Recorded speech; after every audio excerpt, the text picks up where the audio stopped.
Kuha po tayo ng liha, saka po natin linisin ang contact point niya. Ayan. Ayan.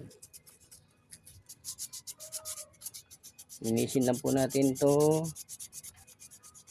Ayan.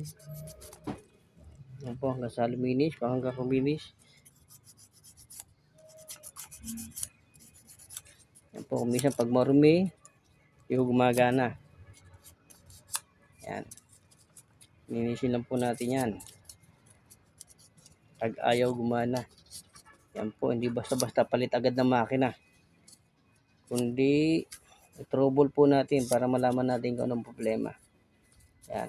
Kailangan po testerin.